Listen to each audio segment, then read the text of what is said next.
ce matin avec Vincent Grard, notre invité, avec Anthony Morel. Vous êtes directeur France de Trade Republic. Bonjour. Bonjour. Merci d'être sur la matinale de l'économie. Néobanque allemande, lancée en 2019, qui est aujourd'hui la deuxième plus grosse fintech d'Europe. Rappelez-nous les spécificités de Trade Republic aujourd'hui. Alors, Trade Republic, c'est une boîte de tech. On est une entreprise technologique avec une licence bancaire complète. C'est-à-dire qu'on peut faire tout ce qu'on veut, de l'investissement, du compte courant, du crédit, si on avait envie de le faire. On est très connu en France et partout en Europe, notamment pour une spécificité qui est le plan d'épargne, qui est le fait de pouvoir investir des petits montants de façon automatisée, simplement et sans frais. Donc c'est ce qui est vraiment fait connaître Trade Republic. En quelques chiffres, on parle de 10 millions de clients partout en Europe, dont plus d'1 million en France. On parle de 150 milliards d'euros d'encours, donc l'argent des gens placés chez Trade Republic.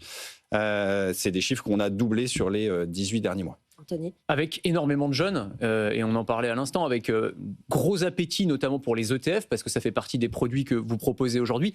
La réflexion derrière, c'est quoi du point de vue de l'investisseur? Est-ce que c'est de dire, finalement, j'aurai pas de retraite, donc je vais m'en occuper moi-même? C'est une forme de retraite par capitalisation qu'on se fait soi-même à travers ces plans d'investissement dont vous parliez, qui est un peu la spécificité de Trade Republic. C'est un peu ça l'idée derrière des investisseurs? En tout cas, c'est notre mission.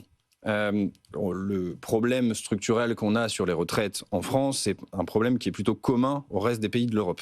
Donc c'est une mission que Trade Republic s'est donnée, d'aider les gens à se construire par eux-mêmes une retraite ou un complément de retraite. Pour quelqu'un qui a actuellement 20 ans ou 25 ans, c'est très difficile de s'imaginer avoir un niveau de retraite confortable quand on voit la situation déjà actuelle et l'incapacité des gouvernements à réformer le système qui ne tient plus debout.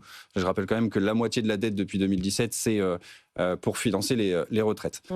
Comment on tient tête aux banques de réseau qui se targuent aujourd'hui encore de fournir du conseil en investissement? On a vu dans l'étude tout à l'heure de l'AMF que les Français s'intéressent de plus en plus à la bourse, à leur investissement, mais qui n'ont toujours pas de culture financière. Comment vous répondez à ça? C'est la facilité technologique qui les aide à y aller, ou il y a quand même une possibilité de discuter et de travailler cette éducation? Il y avait une stat en plus dans cette étude qui était aussi le nombre de Français qui gèrent par eux-mêmes leurs investissements, oui, et qui est passé de 35 à 44%.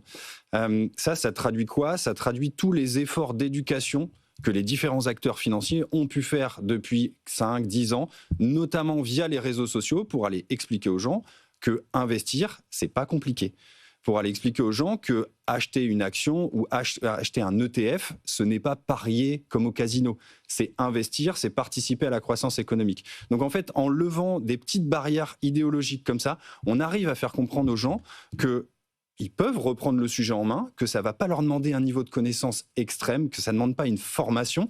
On parle de regarder quelques vidéos sur YouTube, on parle de lire un bouquin une fois dans l'année, et ensuite de pouvoir contrôler ce qu'on peut faire avec son argent. Après, c'est pas si évident que ça. Alors moi, je suis utilisateur de Trade Republic, donc en termes d'interface, c'est d'une simplicité déconcertante. Alors là, pour le coup, c'est vraiment l'user experience, comme on dit, c'est un peu votre point fort.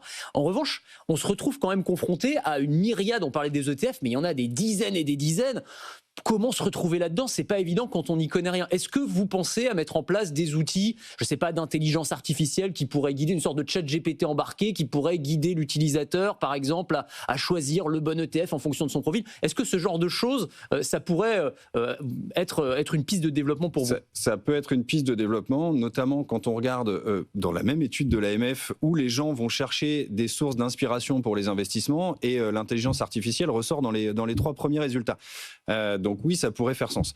Actuellement, on donne déjà pas des pistes d'investissement, mais on donne des thèmes d'investissement. Donc quelqu'un qui voudrait investir selon, par exemple, ses convictions dans des ETF qui soient énergie renouvelable, dans des ETF qui soient orientés sur la tech, par exemple, on a des thèmes qui permettent de regrouper certains ETF, qui permettent de les trouver et d'investir facilement. Donc pour aller plus loin dans la personnalisation. Et après, alors si on est toujours sur la suite pour Trade Republic, parce que je pense que c'est un acteur que beaucoup de gens connaissent évidemment parmi nos auditeurs, vous avez pas mal étendu votre offre ces derniers derniers mois. Donc vous faites maintenant des cryptos, du private equity, vous proposez des PEA aussi. À quoi on peut s'attendre pour la suite? Parce que vous n'êtes pas encore sur tous les produits financiers. Je sais pas, est-ce que vous allez faire des SCPI, du crédit immobilier, pourquoi pas? Enfin, vers quoi vous allez aller là dans les mois qui viennent? Là, on vient de clôturer une phase où on a étendu les classes d'actifs possibles chez Trade Republic. Donc initialement, on avait des actions, des ETF, on a rajouté donc des obligations, on a rajouté de la crypto-monnaie, on a rajouté du private equity. Tout ça, vous pouvez le faire selon le format plan d'épargne, donc à savoir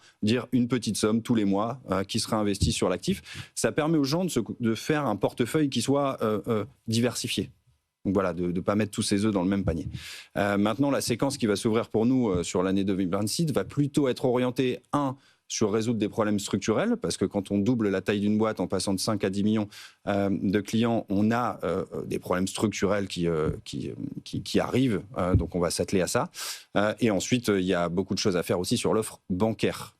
Pour l'instant, on a un compte courant, d'ailleurs le seul qui est rémunéré au taux de la BCE sans condition en Europe. On a une carte bancaire qui redonne 1% de ce qu'on dépense, mais dans les plans d'épargne. Donc c'est du pouvoir d'épargne qu'on redonne aux gens. Mais il y a plein d'autres choses à faire sur la partie bancaire. C'est ça qui va vous différencier, il y a un moment, avec le gros leader européen qu'est Revolut? Potentiellement, oui. Avec Revolut, je pense qu'on est en train de monter la montagne de l'argent des gens, mais par une face opposée. L'un par la banque du quotidien, l'autre par l'investissement et l'épargne retraite. Potentiellement, on peut se retrouver tout en haut, on verra. Merci beaucoup, Vincent Grard, d'être venu nous voir, directeur France de Trade Republic.